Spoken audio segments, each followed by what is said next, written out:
Pernah nggak sih Anda lihat satu komentar jahat di internet tiba-tiba jadi drama besar-besaran? Nah, hari ini kita bakal bedah tuntas sebuah kasus nyata. Kita akan lihat gimana respons yang salah bisa jadi bencana buat seorang kreator, dan yang paling penting, apa pelajaran yang bisa kita semua ambil dari sini.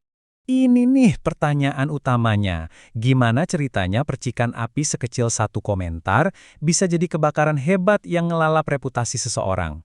Yuk kita telusuri bareng-bareng. Oke, sebelum kita lanjut, penting banget nih saya tegaskan, pembahasan ini tujuannya murni buat belajar ya. Jadi tolong banget, jangan cari tahu siapa orangnya, jangan ikut-ikutan menyerang atau ngirim energi negatif. Cukup kita ambil pelajarannya aja, oke? Baik, mari kita mulai dari awal. Kita akan lihat insiden spesifik yang jadi pemicu semua drama ini. Jadi semua ini itu berawal dari satu komentar ini. Komentar ini ditinggalkan di video seorang VTuber yang videonya sendiri udah lumayan lama, sekitar 4 bulan. Kalimatnya memang kedengeran kasar ya, tapi apa sih artinya sebenarnya? Nah, disinilah letak menariknya. Menurut sumber analisis kita, kalimat itu sebetulnya bukan hinaan harfiah. Itu tuh semacam metafora, kiasan, yang intinya mau bilang, "Hei, sadar dong, kamu tuh udah dewasa. Jangan kayak anak kecil lagi." Terus, gimana reaksi si VTuber? Bukannya diabaikan atau dihapus, dia malah screenshot komentar itu, di-upload ke Twitter, dan secara terbuka minta bantuan followersnya buat nyari balasan yang savage. Dan situasinya makin panas. Nggak berhenti di situ, si VTuber lanjut lagi dengan postingan yang secara terbuka ngancam si komentator pakai jerat hukum, lengkap dengan nyebutin ancaman penjara dan denda. Seolah-olah dia udah menang gitu. Oke, sekarang ayo kita bedah. Kenapa sih reaksi yang tadinya mungkin niatnya buat membela diri malah jadi blunder besar yang justru merugikan si kreator itu sendiri? Nah, dengan merespon secara emosional dan di depan publik kayak gitu, seorang kreator jadi beresiko tinggi dicap sebagai snowflake. Dan ini bukan cuma sekedar julukan loh, cap ini bisa ngerusak kredibilitas dan bikin dia kelihatan nggak profesional. Selain itu, aksi membawa komentar negatif ke publik ini juga sering banget dianggap sebagai pity baiting, alias mancing-mancing rasa kasihan. Tujuannya jelas, buat cari simpati dan dukungan dari audiens supaya pada berpihak ke dia. Dan apa coba efek dari pity baiting ini? Ya, muncullah para white knights atau kesatria pembela. Mereka ini fans yang rasa terpanggil buat ngebela idolanya, tapi seringnya malah berlebihan dan bikin situasinya jadi makin keruh. Jadi hasilnya ya sebuah blunder online klasik. Bukannya masalah selesai, malah menciptakan masalah baru yang jauh lebih besar.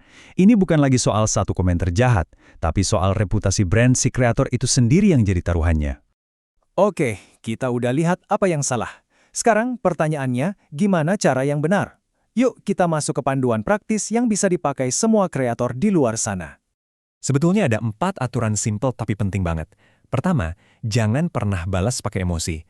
Hasilnya hampir selalu buruk. Kedua, kalau ada komennya sar di konten yang udah lama banget, diamin aja, nggak usah digubris. Ketiga, dan ini paling krusial, kuatin mental. Internet itu kejambung.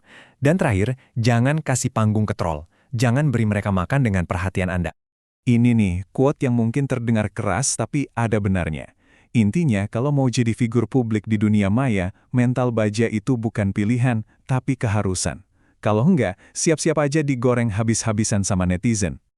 Nah, ini bagian yang menarik banget. Ternyata, ada beda tipis tapi krusial banget antara dua cara ngerespon komentar buruk di depan publik. Mari kita lihat perbedaannya. Coba lihat perbandingannya. Pin of shame atau menyematkan komentar untuk dievaluasi publik itu fokusnya ke argumen yang keliru, idenya yang diserang. Sedangkan menggalang serangan itu jelas-jelas menargetkan orangnya secara pribadi.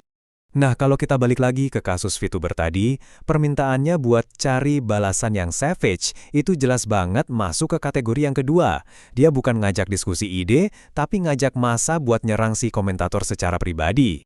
Tapi harus diingat, bahkan strategi pin of shame ini adalah jurus tingkat tinggi. Ini cuma boleh dipakai kalau Anda benar-benar paham dunia public relations, siap sama semua risikonya, dan yang terpenting, Anda tidak pernah secara eksplisit menyuruh audiens untuk menyerang. Jadi, apa pelajaran utamanya? Simple. Sebagai kreator, brand Anda itu tanggung jawab Anda sepenuhnya. Membalas kebencian dengan kebencian mungkin terasa memuaskan sesaat, tapi percayalah, itu cuma akan merugikan Anda dalam jangka panjang. Sebagai penutup, saya mau meninggalkan sebuah pertanyaan buat kita semua renungkan. Di dunia internet yang serba abu-abu ini, menurut Anda, di mana sih letak garis batas antara kritik yang membangun dengan perundungan? Ini adalah sesuatu yang penting untuk kita pikirkan, baik sebagai kreator maupun penikmat konten. Terima kasih sudah menyimak.